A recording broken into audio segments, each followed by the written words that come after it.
Hello मेरे प्यारे दोस्तों, तो आप लोग कैसे हो? आई होप कि बहुत ही अच्छे हो। आज हम क्लास 10th का पॉलिटिकल साइंस देखने वाले हैं। क्या जी देखने वाले हैं? Political science. ठीक है, तो चलिए शुरू करते हैं। पहला लेसन का नाम है क्या चीज नाम है? लोकतंत्र में सत्ता की साझेदारी। अध्याय 1, लोकतंत्र में सत्ता की साझेदारी। ठीक है, शुरू करते हैं। कहता है,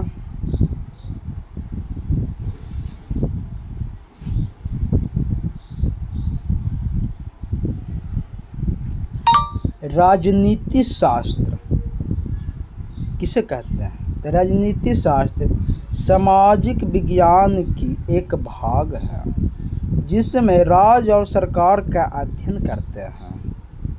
राजनीति शास्त्र के पिता अरस्तु को कहा जाता है। राजनीति शास्त्र के पिता किसे कहा जाता है? अरस्तु को कहा जाता है।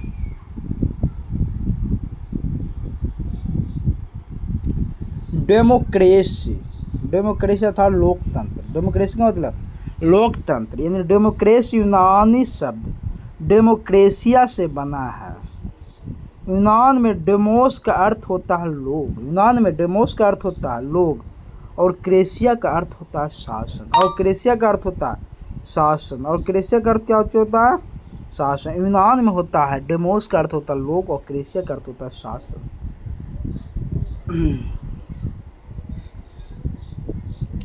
अर्थात कह सकते हैं डेमोक्रेसी अर्थात लोकतंत्र का अर्थ है डेमोक्रेसी यानी लोकतंत्र। डेमोक्रेसी का मतलब होता है लोकतंत्र, का अर्थ है लोगों का शासन। डेमोक्रेसी का मतलब लोगों का शासन होता है। डेमोक्रेसी का मतलब लोगों का शासन। अब लोकतंत्र के बारे में पढ़ते, यानी डेमोक्रेसी आखिर कहते किसे, यानी लोकतंत्र कहते किसे है। ठीक है, डेमोक्रेसी यानी कि लोकतंत्र। तो कहता लोकतंत्र शासन की वह रूप है जिसमें शासकों का चुनाव करती है। लोकतंत्र में शासन का वह रूप है जिसमें जनता शासकों का चुनाव करती है। लोकतंत्र में जनता जो खुद अपना शासक चुनता है कि कौन मेरा शासक होना चाहिए और कौन मेरा शासक नहीं होना चाहिए। ठीक है,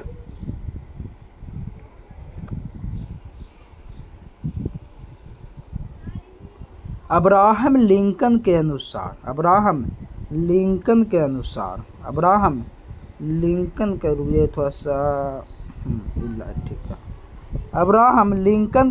लोगों के लिए, लोगों की और लोगों के द्वारा चलाने वाली शासन व्यवस्था ही लोकतंत्र है। अब्राहम लिंकन एक प्रसिद्ध दार्शनिक था। उसका मानना था कि लोगों के लिए, लोगों की और लोगों के द्वारा चलाने वाली शासन व्यवस्था ही लोकतंत्र है। बहुत ही इम्पोर्टेंट पॉइंट है, क्वेश्चन पूछा गया। लोकतंत्र अब्राहम लिंकन के अनुसार लोगों के लिए, लोगों की और लोगों के द्वारा चलाने वाली शासन व्यवस्था ही लोकतंत्र है। ठीक है, अब कहता है लोकतंत्र में लोग ही शासन के केंद्र बिंदु होता है। लोकतंत्र में लोग ही शासन का केंद्र बिंदु होता है। लोकतंत्र को सर्वोत्तम शासन माना जाता है। भारत में लोकतांत्रिक शासन है। भारत में कैसे शासन है? भारत में लोकतांत्रिक शासन है। लोकतांत्रिक। अब लोकतंत्र का प्रकार देखते हैं कि लोकतंत्र कितने प्रकार के होते हैं। तो लोकतंत्र दो प्रकार के होते हैं। पहला प्रत्यक्ष लोकतंत्र, दूसरा अप्रत्यक्ष लोकतंत्र। लोकतंत्र कितने प्रकार के होते हैं? दो प्रकार के। पहला प्रत्यक्ष लोकतंत्र, दूसरा अप्रत्यक्ष लोकतंत्र। प्रत्यक्ष लोकतंत्र किसे कहते हैं? तो वैसा लोकतंत्र जिसमें जनता सीधे सरकार को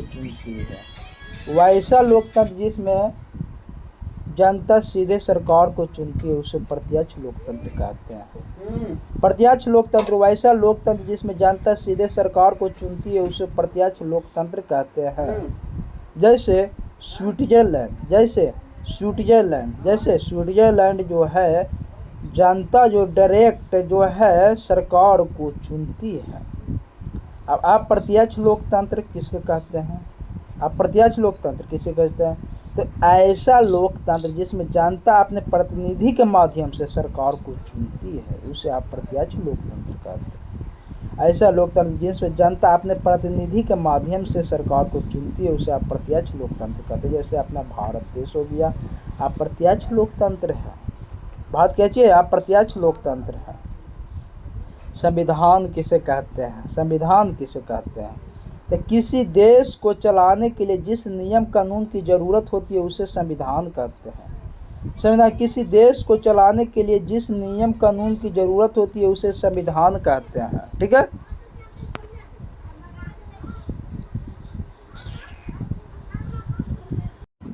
संविधान सभा के बारे में पढ़ते हैं। संविधान सभा किसे कहते हैं? तो चुने गए प्रतिनिधियों का वह सभा जो संविधान लिखने का कार्य करती है उसे संविधान सभा कहा जाता है। ठीक है। संविधान सभा की पहली बैठक 9 दिसंबर 1946 में हुई थी। 9 दिसंबर 1946 को हुई थी। भारत का संविधान लिखने वाली संविधान सभा में 299 सदस्य थे। भारत के संविधान लिखने वाली संविधान सभा में 299 सदस्य थी। 26 जनवरी 1949 को संविधान बनकर तैयार हो गया था। 26 नवंबर 1949 को संविधान बनकर तैयार हो गया था। भारत के संविधान 26 जनवरी 1950 को लागू हुआ था। भारत के संविधान कब लागू हुआ था? 26 जनवरी 1950 को लागू हुआ था। डॉक्टर भीमराव अंबेडकर संविधान सभा के प्रारूप समिति के अध्यक्ष थे। डॉक्टर भीमराव अंबेडकर संविधान सभा के प्रारूप समिति के अध्यक्ष थे। डॉक्टर भीमराव अंबेडकर को संविधान का निर्माता कहा जाता है। डॉक्टर भीमराव अंबेडकर को संविधान का निर्माता कहा जाता है।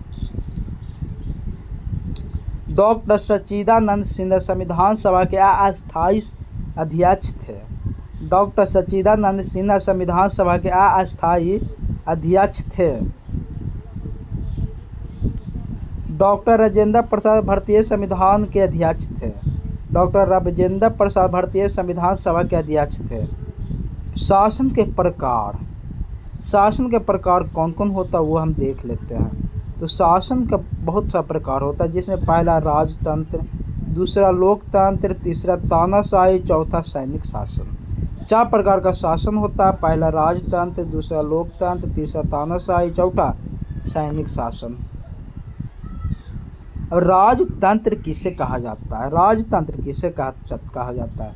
तो वैसा शासन जिसमें राजा का पद वंशानुगत होता है उसे राजतंत्र कहते हैं। राजतंत्र वैसा शासन जिसमें राजा का पद वंशानुगत होता है उसे राजतंत्र कहते हैं। जैसे सऊदी अरब।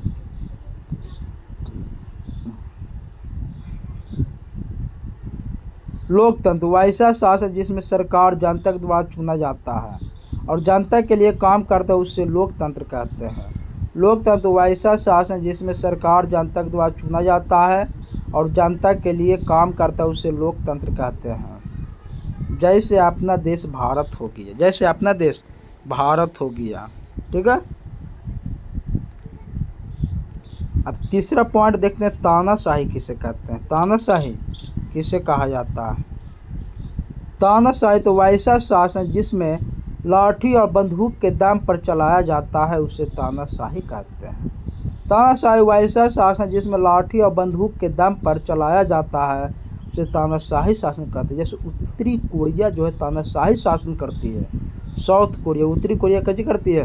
तानाशाही शासन चलाती है। ठीक है। सैनिक शासन वैसा शासन जिसमें सेना सरकार पे कब्जा कर लेती है। उसे सैनिक शासन कहते हैं। सैनिक शासन 2 प्रकार के होते हैं। सैनिक शासन कितने प्रकार के होते हैं? 2 प्रकार के। अध्यक्षीय और सदस्यीय।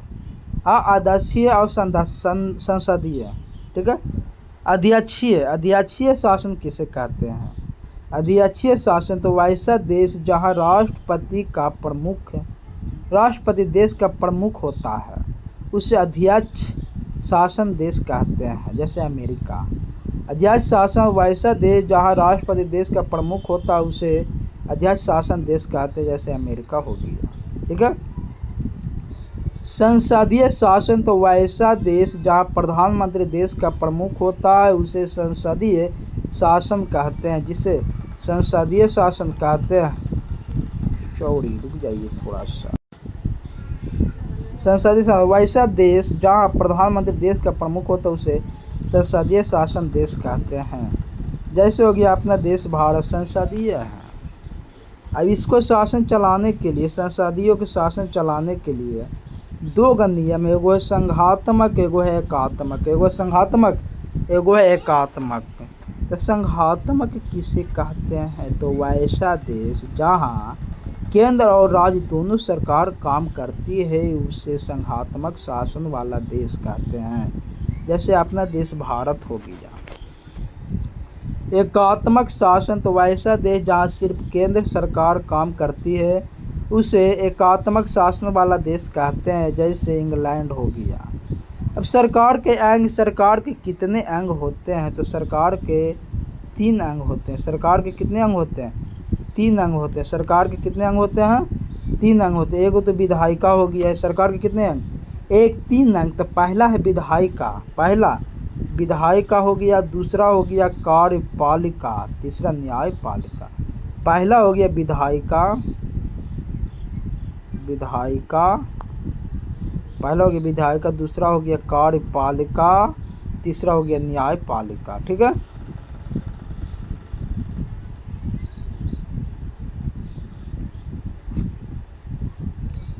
विधायिका किसे कहते हैं? विधायिका तो सरकार वह जो कानून बनाने का काम करती है। सरकार जो कानून बनाने का काम करती है उसे विधायिका कहते हैं। सरकार जो कानून बना, इस थोड़ा सा प्रिंटिंग मिस्टेक है। ठीक है। सरकार जो कानून बनाने का काम करती है उसे विधायिका कहते हैं। ठीक है। कार्यपालिका सरकार का वह अंग जो कानून को लागू करने का काम करती है उसे कार्यपालिका कहते हैं, जिसे कार्यपालिका कहते हैं। सरकार का वह अंग जो कानून लागू करने का काम करती है उसे कार्यपालिका कहते हैं। न्यायपालिका सरकार का वह अंग जो कानून को देख रेख करने वाला काम करती है उसे न्यायपालिका कहते हैं। सरकार का वह अंग जो कानून को देख रेख करने का काम करती है उसे न्यायपालिका कहते हैं। ठीक है। सत्ता की साझेदारी, सत्ता की साझेदारी किसे कहते हैं? समाज के सभी वर्ग को सरकार में हिस्सेदारी देना सत्ता की साझेदारी कहलाता है। समाज के सभी वर्ग के लोगों को सरकार में हिस्सेदारी देना सत्ता की साझेदारी कहलाता है। अर्थात समाज में जितना भी व्यक्ति है, डोम चमार मुसहर जितना भी है, उस सभी जाति के लोगों को सरकार में हिस्सा है, उसी को सत्ता की साझेदारी कहते हैं। सरकार में जो हिस्सा होता है उसी को सत्ता की साझेदारी कहते हैं। सत्ता की साझेदारी क्यों जरूरी है? सत्ता की साझेदारी क्यों जरूरी है हमको? तो शासन व्यवस्था में समाज के सभी वर्गों को शामिल करने के लिए। ठीक है। शासन व्यवस्था में समाज के सभी वर्ग एक साथ हो, इसके लिए सत्ता में साझेदारी आवश्यक है। दूसरा पॉइंट है सामाजिक समूहों के बीच आपसी टकराव को कम करने के लिए। तीसरा पॉइंट है राजनीतिक व्यवस्था को दृढ़ता एवं अस्थायित्व प्रदान करने के लिए सत्ता में साझेदारी आवश्यक है। अब सरकार की साझेदारी के रूप, सरकार के साझेदारी के रूप तो सरकार के विभिन्न अंग जैसे विधायिका, कार्यपालिका, न्यायपालिका के बीच सरकार के विभिन्न स्तर, सरकार के कितने हैं? विभिन्न स्तर हैं। केंद्र सरकार हो गया, राज्य सरकार हो गया, स्थानीय सरकार के बीच विभिन्न समुदायों के जाति, भाषा, धर्म, क्षेत्र, लिंग के बीच विभिन्न दबावों एवं समूहों एवं राजनीतिक दलों के बीच सत्ता में साझेदारी आवश्यक है। सामाजिक विभिन्नता आखिर किसे कहते हैं? सामाजिक विभिन्नता किसे कहते हैं? तो समाज के विभिन्न जाति, धर्म, भाषा अथवा संस्कृति के लोग रहते हैं। इसे ही सामाजिक विभिन्नता कहते हैं। इसे ही कुछ कहते हैं, सामाजिक विभिन्नता कहते हैं। ठीक है।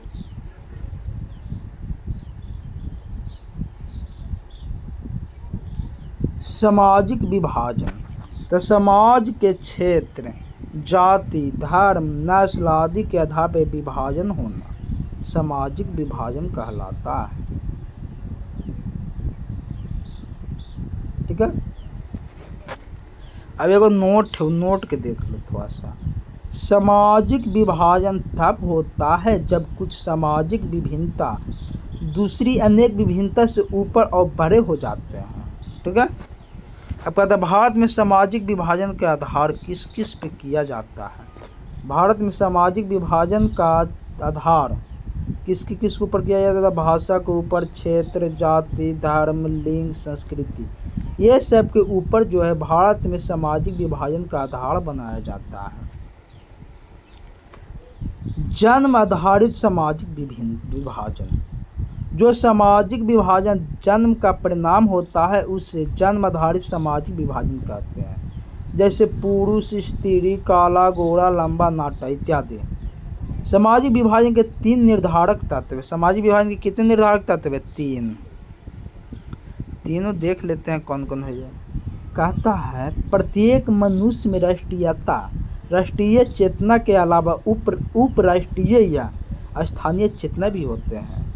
कोई एक चेतना बाकी चेतनाओं की कीमत पर उग्र होने लगती है तो समाज में असंतुलन पैदा हो जाता है।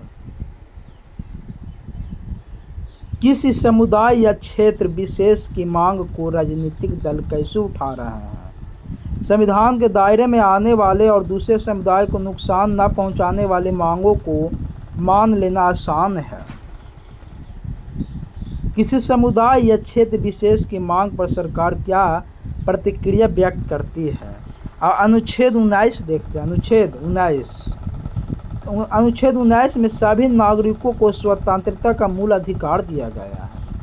भारत के राज्य क्षेत्र में कहीं भी निवास करने और बस जाने का कोई वृत्ति करने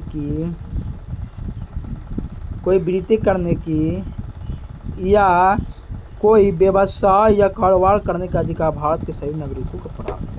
अगर अनुच्छेद जो 19 है उसमें भारत के नागरिकों को कहीं भी बस जाने की, कहीं भी व्यवसाय करने की, कहीं भी कारोबार करने की, कहीं भी जमीन लेने की इंडिया के भीतर, यह अनुच्छेद 19 के अंतर्गत रखा गया है। ठीक है।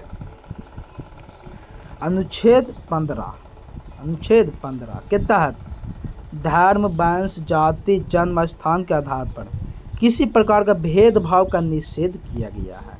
अनुच्छेद 15 के अनुसार आप किसी भी धर्म को खराब धर्म नहीं बता सकते हैं, किसी भी वंश को खराब वंश नहीं बता सकते हैं, किसी भी जाति में जन्म लेने का अधिकार है सभी व्यक्ति को। कोई भी जन्म किसी भी जाति में ले रहा उसको आप खराब नहीं कर सकते, किसी भी तरह का भेदभाव नहीं कर सकते हैं अनुच्छेद 15 के तहत। ठीक है। लोकतंत्र में द्वंद्व। लोकतंत्र में समानता पर आधारित शासन व्यवस्था है, परंतु विभिन्न लोकतांत्रिक पद्धतियों में विरोधाभास के कई उदाहरण मिलते हैं। इसे ही लोकतंत्र में द्वंद्व कहा जाता है। रंग भेद या फिर नस्ल भेद। चमड़ी के रंग के आधार पर भेदभाव करना रंग भेद या नस्ल भेद कहलाता है।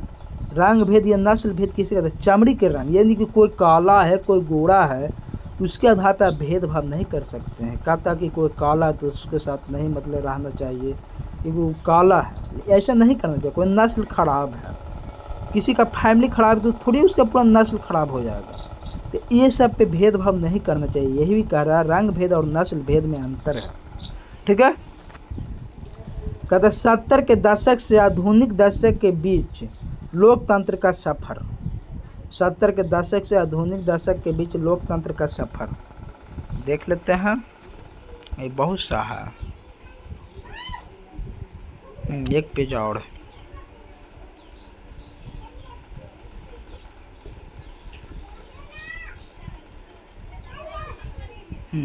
अरे भाई इतना ही रहने देते हैं। इसका नेक्स्ट वीडियो जब आएगा इसका जब नेक्स्ट वीडियो आएगा तो उसमें आप लोगों को बता दिया जाएगा। आज के लिए इतना ही रहने देते हैं। उसके अगला क्लास से पढ़ेंगे सिर्फ नहीं सॉरी कहाँ तक अभी पढ़ा है हम।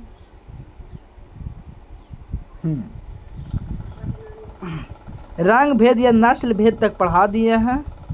आप लोग टिक आउट कर लीजिए बुक में।